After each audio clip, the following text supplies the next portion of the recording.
안녕하십니까, 최 원장입니다.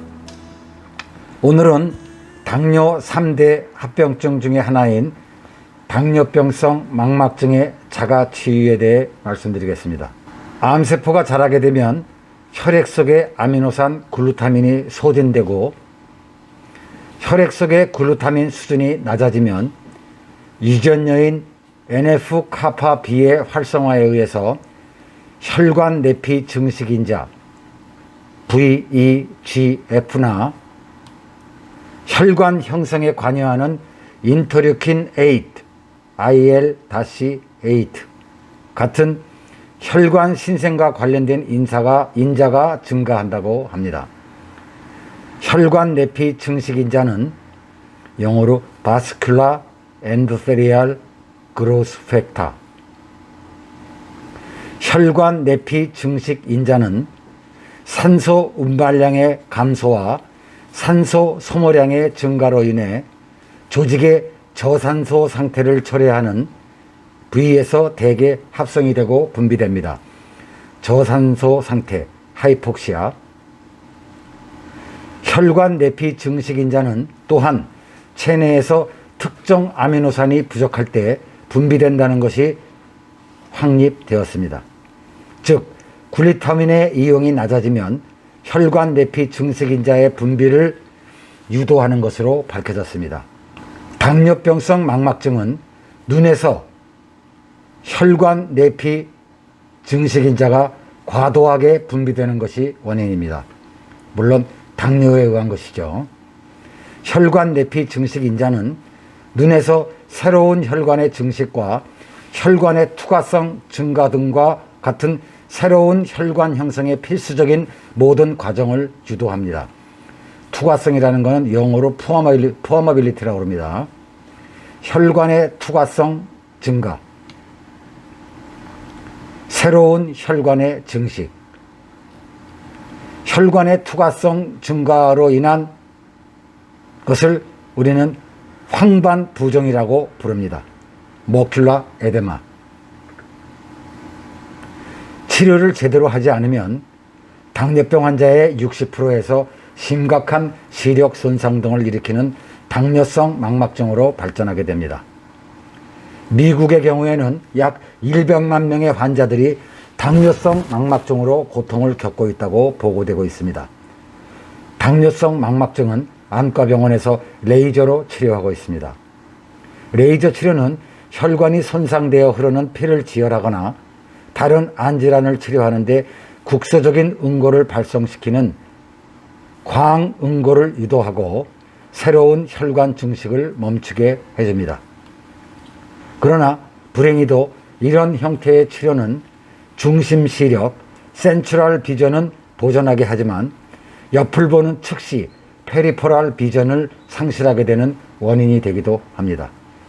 또한 레이저 치료는 반드시 당뇨성 망막증이 재발하기 때문에 임시 조치일 뿐입니다. 이것은 의료보험 적용이 안 되는 나라에서는 치료비도 엄청 비싸며 일반 시민들은 대부분 시력을 상실하는 과정에 이르게 됩니다. 한편 체내에서 글루타민은 아직 알려지지 않은 많은 작용을 하고 있습니다. 그렇다고 우리가 적절한 양의 글루타민을 건강식품으로 꾸준히 섭취한다면 항상 신체 내에 글루타민 부족 현상이 나타나지 않지 않겠습니까? 그렇지 않을까요? 아닙니다. 아미노산 글루타민과 아르기닌은 신체적인 스트레스를 받는 동안에 급속히 소진되어 버립니다. 그러니까 아무리 열심히 섭취를 해도 스트레스를 계속 받는다면은 별무신통이라는 얘기죠. 그렇기 때문에 특히 글루타민이란 아미노산을 섭취할 때는 만성 스트레스를 받지 않도록 항상 유념해야 됩니다. 가장 먼저 이것은 병이 나는 것을 뜻하는 겁니다. 글루타민이 급속하게 소진되는 것은 병이 나는 것을 의미하는 겁니다. 스트레스가 중요하다는 겁니다. 스트레스를 꼭 해소하고 피하도록 노력을 하고 안 되면 해소하도록 노력을 해야 됩니다. 이들 두 가지 아미노산, 특히 그 중에서도 글루타민은 다른 많은 생화학적 경로에 신호작용을 합니다. 따라서 만성적인 스트레스 반응이 이루어지는 것을 막기 위해서는 체내의 글루타민의 수준이 적절하게 유지되어야만 하며, 글루타민이 부족하면 특정 기관의 기능에 대단히 해를 끼치게 됩니다.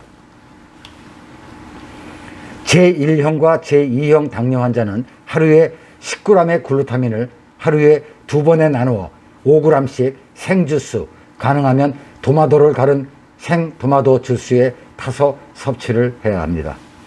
만일 글루타민의 수준이 낮아서 혈관 내피 증식 인자의 합성과 분비가 활성화될 것 같으면 글루타민의 보충이 이런 반응을 억제하고 시력 상실을 막을 수 있을 것입니다. 이 값싼 아미노산 보충제로 당뇨의 합병증인 망막증을 해결할 수 있다면 얼마나 좋겠습니까? 특히나 시력 상실을 막을 수 있다는 것은 정말 대단한 것이 아니겠습니까? 여러분들에게 글루타민 섭취를 권유드립니다. 추가로 루테인과 제아산틴이 복합되어 있는 그런 영양성분도 1일 2회, 1회 1캡슐을 복용해야 합니다. 다만 글루타민은 체중이 75kg이 넘는 성인은 1회 용량을 7g까지 증량도 가능합니다. 또한 증식성 망막증으로 극심하게 진행된 상태에서는 1회 섭취량을 10g까지 증량할 수도 있습니다. 전문가와 상의하여 복용량을 조절하면 좋겠습니다. 당뇨에 의한 백내장까지 동반된 경우에는 백내장 치료에 도움이 되는 천연성분 3가지를 추가해서 섭취해야 합니다. 당뇨 망막증 자가치유를 위한 건강 제안을 소개합니다. 당뇨 망막증이 왔다는 것은 지금까지의 혈당 관리가 잘못되었다는 것을 뜻합니다. 의사와 상의하여 처방약물을 바꾸어 볼 필요가 있습니다. 그래도 안 되면 천연물로 배합 효소화된 천연 성분으로 혈당 관리를 해야 됩니다. 둘째, 혈중 독성 AGE, 그러니까 최종 당화산물을 말하는 거죠. 최종 당화산물을 막아주기 위한 특정 아미노산과 항산화 효과가 특별한 허브를 섭취해야 합니다. 세 번째, 철저한 당뇨 식이요법을 실천해야 합니다. 여기서 말하는 식이요법이라는 것은 일반 유튜브에 떠도는 그런 어떤 음식이 당뇨에 좋다, 어떤 음식이 당뇨에 좋다 이런 것을 말하는 것이 아닙니다. 그런 수준을 훨씬 넘어선 철저한 식이요법을 해야 됩니다. 당뇨 식이요법에 대해서도 추후 강좌를 해보겠습니다.